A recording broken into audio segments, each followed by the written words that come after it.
Hace unos días, en uno de los últimos programas, les contaba yo que Vicky Dávila estaba lanzando su cuarto libro, que se titula Mi historia y el costo de decir la verdad, que es este que tengo aquí en este momento, en el cual habla un poco de su historia, de sus vivencias, de su familia, algunos capítulos que han marcado también su vida, de su trayectoria profesional de más de 30 años como periodista del país, y en el que, por supuesto, pues permite que la gente conozca más allá de la Vicky que hemos visto a través de la pantalla o que hemos escuchado en la radio o a través de los medios de comunicación.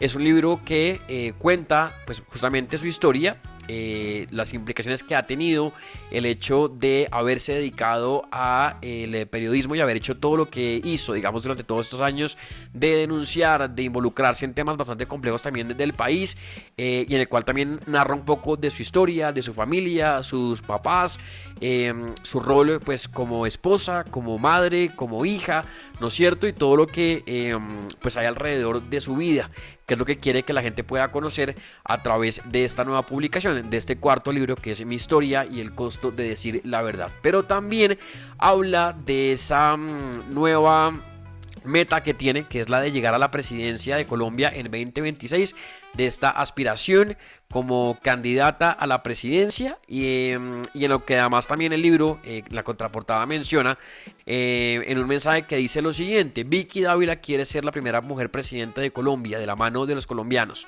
Para lograr ese objetivo dejó su carrera en el periodismo en el momento más exitoso, porque está convencida de que puede lograr que la nueva Colombia sea una realidad y que el país entre en una senda de florecimiento para todos.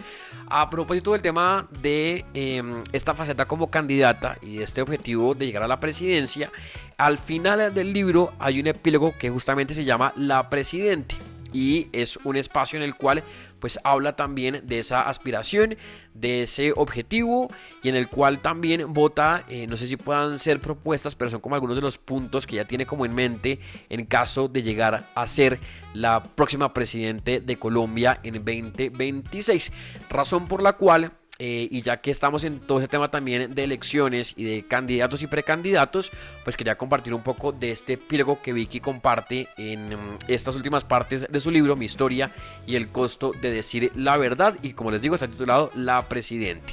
El texto dice lo siguiente: pensar y pensar día y noche, evaluar, hacer hipótesis y proyecciones mentales, sentir miedo, ver la cruda realidad con sus consecuencias, analizar el futuro, llenarse de valor y a veces llegar a las lágrimas.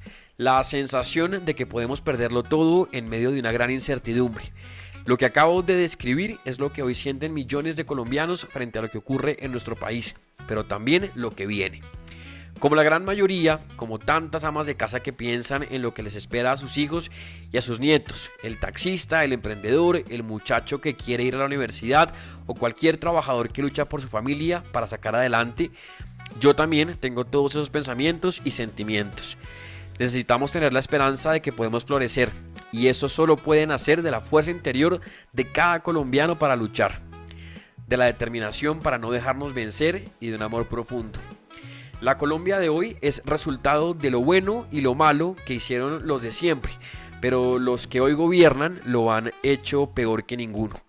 Algunos en el pasado lo hicieron bien, claro que sí, pero muchos más se vendieron, fracasaron, mintieron y robaron. Esos, los que traicionaron al pueblo, siguen enquistados en el Estado y con ello alimentan un sistema podrido que tiene que llegar a su fin. No creo equivocarme si aseguro que los corruptos de siempre, los politiqueros de siempre y la incapacidad y el desdén de quienes hoy gobiernan contribuyeron a arrodillar al Estado ante el crimen y se convirtieron en sus cómplices. Los politiqueros de siempre también son culpables porque tampoco hicieron lo que tenían que hacer cuando tuvieron el poder para hacerlo. Hoy varios de ellos persisten en su intento de engatusar a los ciudadanos con falsas promesas. Yo tenía un buen trabajo, ganaba un salario que me permitía vivir tranquila con mi familia y quizás estaba en el mejor momento de mi carrera como periodista. Con todas las dificultades que eso conlleva, vivía en mi zona de confort, pero algo pasó porque no pude ser indiferente. No pude seguir mi camino viendo cómo todo se cae a pedazos a mi alrededor. Me planteé el dilema entre lo que había que hacer y lo que convenía, entre lo cierto y lo incierto. ¿Qué más puedo hacer?, me pregunté una y otra vez. Me miré al espejo tantas veces como pude para confrontarme conmigo misma, pero la respuesta estaba allí, en el corazón. Tenía que desprenderme de todo, casi que de mí. Tenía que hacer lo posible y lo imposible, y me la jugué. Yo podía hacerlo, otros no. Soy consciente de que somos millones y por eso quiero ser su voz en sus angustias y en sus luchas diarias. Representar a quienes nos hicimos a pulso con trabajo y disciplina, a los que nunca nos han regalado nada, a los que no debemos favores interesados, a los determinados, a los valientes, a los buenos colombianos. Vamos a salir adelante todos, juntos, con lógica, responsabilidad, eficiencia, trabajo y una rectitud a toda prueba. Vamos a defender la libertad y el orden. Vamos a defender nuestra democracia y vamos a devolverles la dignidad a los más frágiles, a quienes han sido usados por los politiqueros para ganar votos, pero luego son desechados, abandonados, olvidados. Todos ellos deben ser una prioridad sincera, sin cortaprisas. Eso sí, aquellos que gozan de sus plenas capacidades y que pueden producir tendrán que caminar sobre sus propios pies. ¿De qué vale someter a aquel que no tiene con qué comer? Hay que ayudarlo para que pueda valerse por sí mismo, para que tenga un futuro. Recortar el Estado se hace urgente. Es necesario desaparecer los ministerios y las entidades que no sirven para nada. La burocracia ha crecido a velocidades alarmantes, en particular durante el gobierno Petro, y le ha hecho un gran daño a la economía, jalonando el crecimiento a través del gasto público. La plata de los colombianos es sagrada. ¿Por qué razón tienen que invertir millones de recursos para sostener los costosos contratos de un montón de corbatas que no hacen nada? Es prioritario reducir esa burocracia de manera decidida y determinada. ¿Quién dijo que la plata suya, la mía, la de todos, tiene que terminar en manos de chupasangres y corruptos? Un gran porcentaje de lo que pagamos en impuestos termina en los bolsillos de los politiqueros y contratistas torcidos. Es imperativo frenar el despilfarro. No más pago de favores, ni plumones, ni grandes comitivas al exterior, ni gasolina de helicópteros al servicio sin control de un funcionario que va de paseo a su casa de recreo el fin de semana. Cero recursos públicos para banquetes en la Casa de Nariño, los ministerios y el Congreso. Tiene que ser erradicado el pago inexplicable de celulares y combustible a miles de empleados públicos. Igual debe suceder con el despliegue injustificado de carros blindados y escoltas a personajes que no necesitan seguridad porque no tienen un riesgo superior. Es fundamental recuperar la confianza para el retorno de la inversión extranjera. Para lograr eso es clave la seguridad jurídica, que lleguen muchos ricos a Colombia a crear empresas y a generar una gran cadena de riqueza en el país. Hay que evitar que se lleven su dinero a otras latitudes donde les han dado más garantías. Llegó la hora de invertir el orden, simplificar el sistema tributario y liberar de la asfixia por impuestos impagables a empresas y trabajadores. Menos impuestos para todos con el 10-10-10, hasta el 10-10-10, hasta 10% de impuesto a las empresas, hasta 10% de impuesto a las personas y un impuesto al consumo de hasta 10%, y ya, sin aumentar la base gravable y sin clavarles impuesto a los alimentos que no tienen. Adiós a las exenciones y sin duda habrá un periodo de transición. Por lo demás, competencia, productividad y más y mejores empleos. Cada día más oportunidades y florecimiento para todos.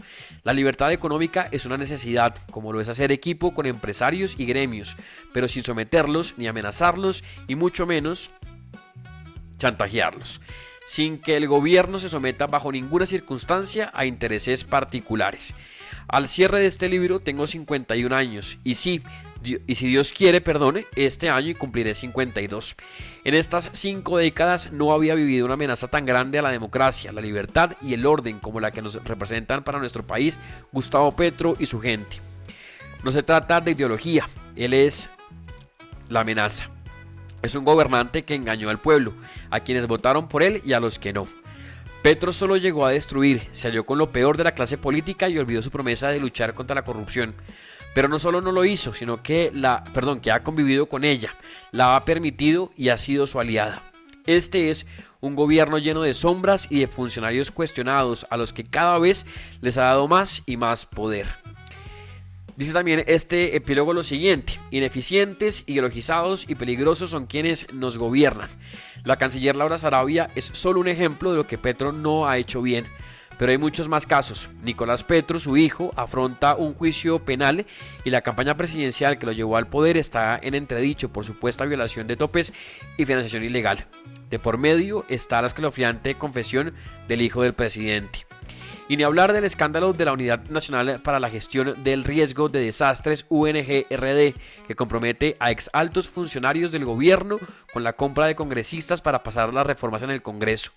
Varios están presos, entre ellos Olmedo López, director de la entidad, el subdirector Snyder Pinilla y la mensajera, entre comillas, Sandra Ortiz, quien se desempeña como consejera para las regiones. Poco o nada han avanzado las indagaciones contra los exministros Ricardo Bonilla de Hacienda, Luis Fernando Velasco del Interior y Carlos Ramón González, exdirector de la Dirección Nacional de Inteligencia. Los tres fueron salpicados en materia grave. De la fiscal de Petro, Luis Adriana Camargo, esperó poco. A comienzos de 2025, Petro y su gobierno también resultaron salpicados en la llamada pitufopolítica, un escándalo que puede alcanzar grandes dimensiones si de verdad se investiga.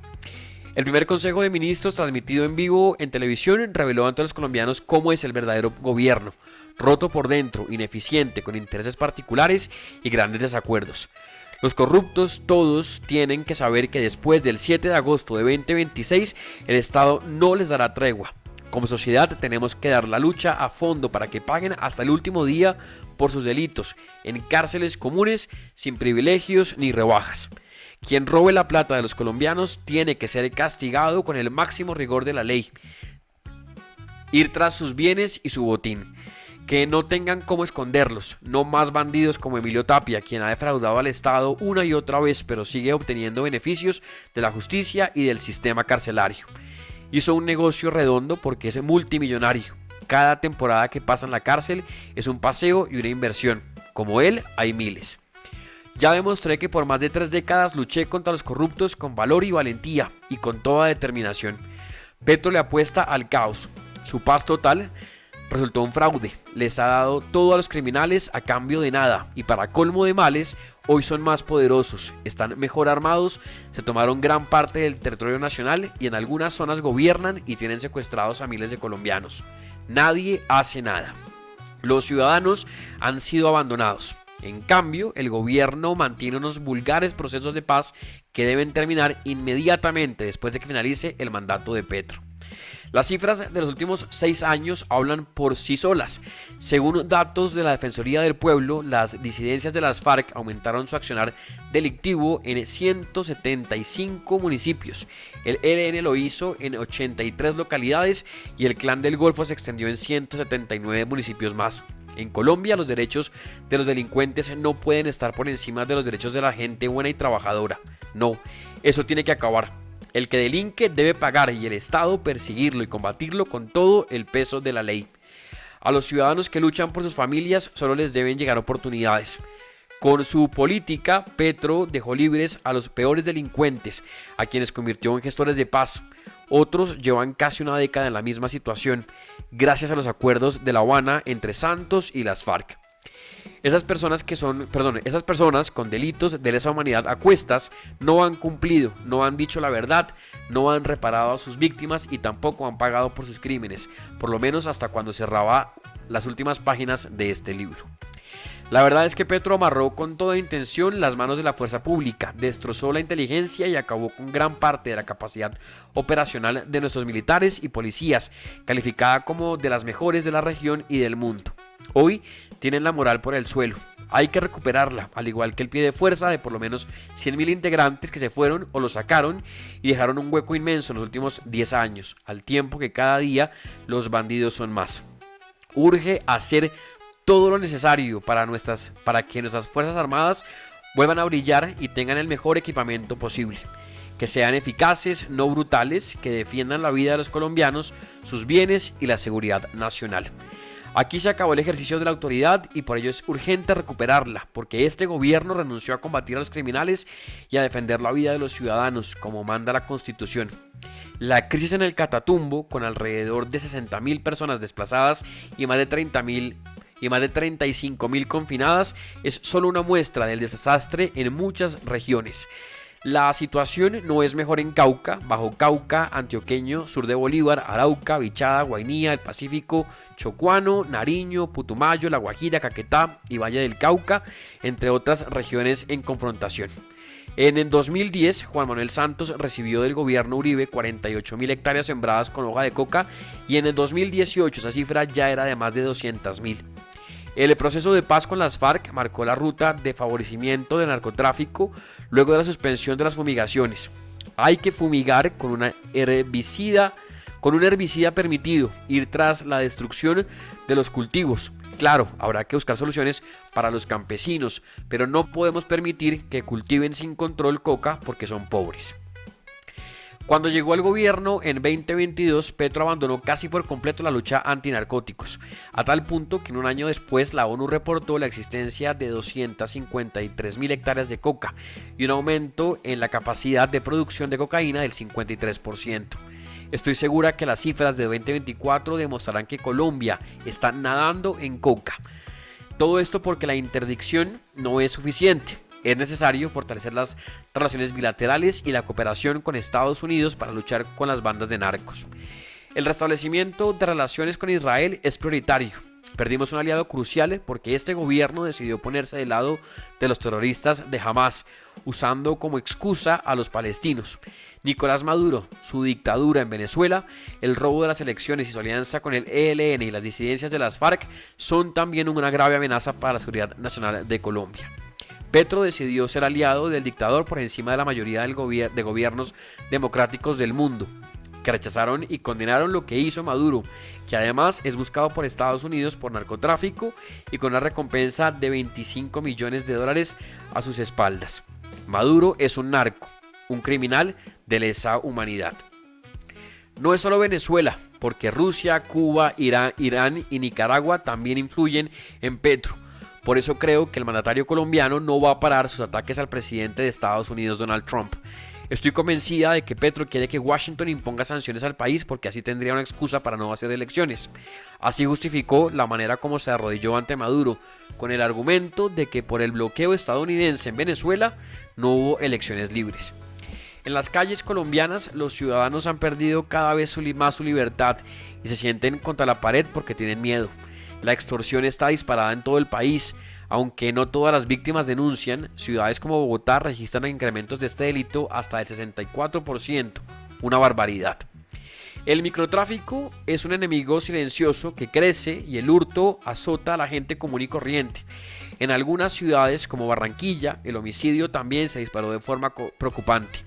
La calle está más insegura que nunca y la impunidad es la mejor aliada del crimen. Soy mamá y entiendo que es imperativo que las madres puedan dormir tranquilas cuando sus hijos y esposos están fuera de casa. Su angustia tiene sentido porque la calle está peligrosa. No creo que reconvertir nuestras comunidades en entornos seguros sea un imposible. Tiene que ser un objetivo. No más destrucción de los activos de la nación. Ecopetrol se ha marchitado en medio de la corrupción y el pago de favores. Hace 12 años su valor llegaba a los $100.000 millones, pero hoy no alcanza la quinta parte. Es prioridad rescatar el gobierno corporativo y explotar más y más petróleo. También hay que buscar más gas y es urgente garantizar la seguridad energética porque los expertos ven que el apagón nos respira en la nuca.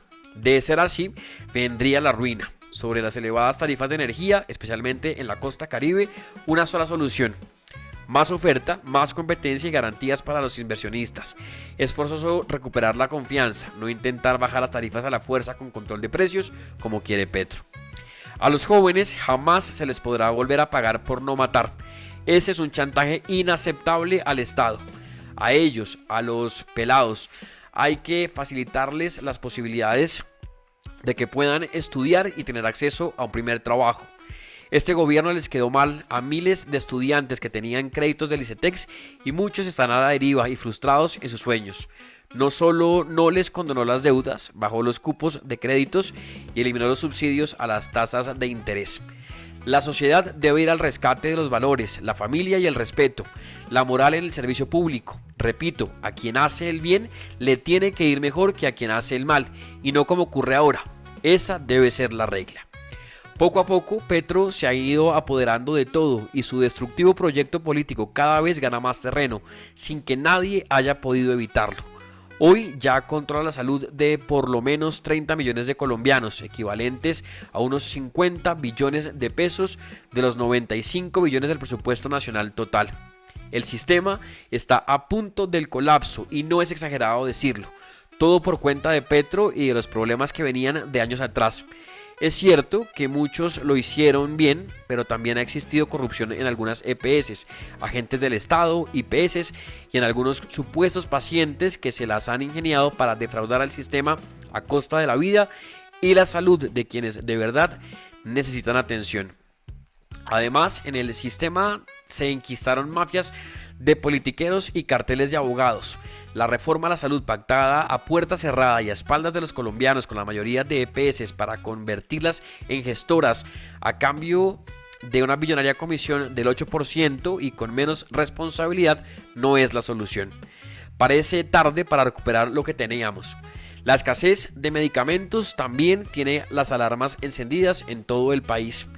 El reto para el nuevo gobierno será hacer una reforma seria y responsable que garantice de entrada una UEPC eficiente que no permita abusos ni corrupción y menos que algunos particulares se hagan millones.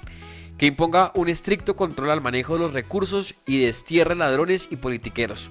También garantías a los inversionistas con reglas claras y de ninguna manera ventajosas. En el centro deben estar los pacientes y el personal médico. Hay mucho por hacer. Petro también se apoderó del ahorro pensional de los trabajadores colombianos, justo en época preelectoral. Detrás hubo un pacto del gobierno con los fondos privados a cambio de una gran comisión del bolsillo de los trabajadores. La Corte Constitucional tiene la palabra sobre la legalidad de esa reforma. Ojalá, cuando este libro esté publicado, esa dañina reforma pensional haya caído. Eso espero. Es necesario recuperar el respeto que el presidente y todo el ejecutivo deben a la justicia y a su independencia. Los ataques y amenazas a magistrados y altas cortes, a fiscales y jueces que hacen su trabajo, tiene que ser parte del pasado.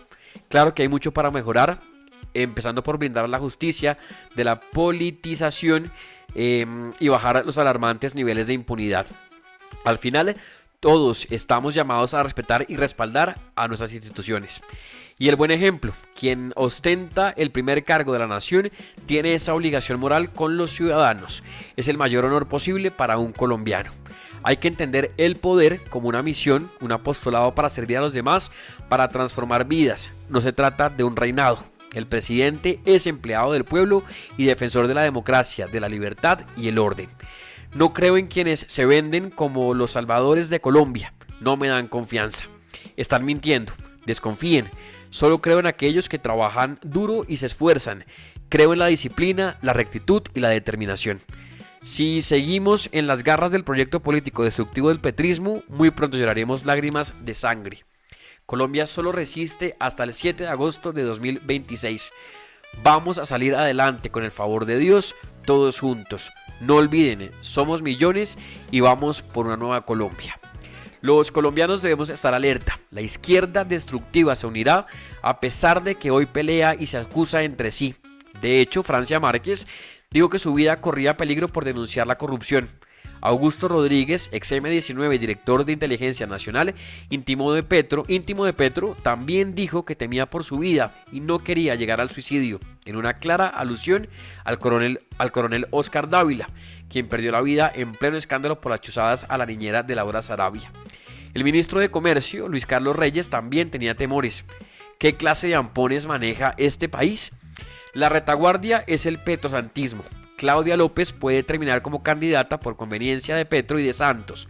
Ella votó en 2018 y en 2022 por el actual presidente y aseguró que volvería a votar por él cuando celebró el triunfo como propio. Hoy lo critica porque le conviene, porque cree que le da votos, como si ella no fuera responsable política del desastre, siendo una votante informada.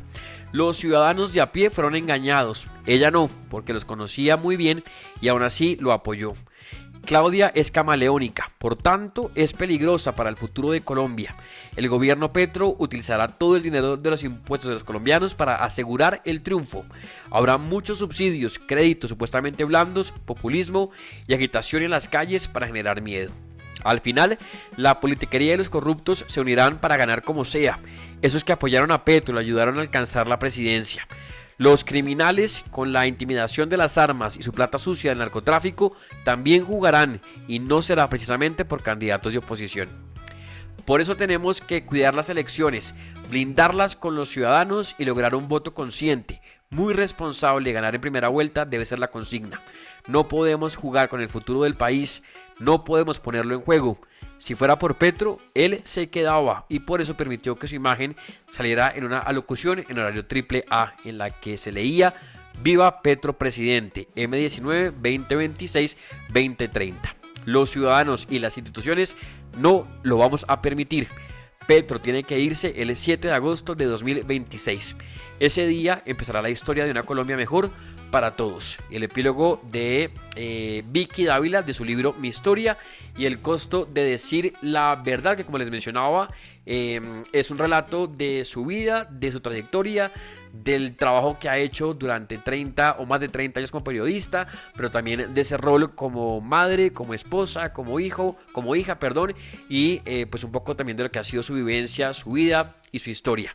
Es entonces este libro, y el epílogo entonces, que es La Presidente, el epílogo con el cual cierra este libro, y en el que habla pues obviamente de ese objetivo que tiene de llegar a la presidencia, y en el que hay ideas claras de cuál es su visión de país, cómo ve las cosas, qué es lo que piensa que se debe hacer o cómo debe funcionar el país, y que también lo deja claro en este su más reciente libro, el cuarto libro publicado por Vicky Dávila, Mi Historia y el costo de decir la verdad.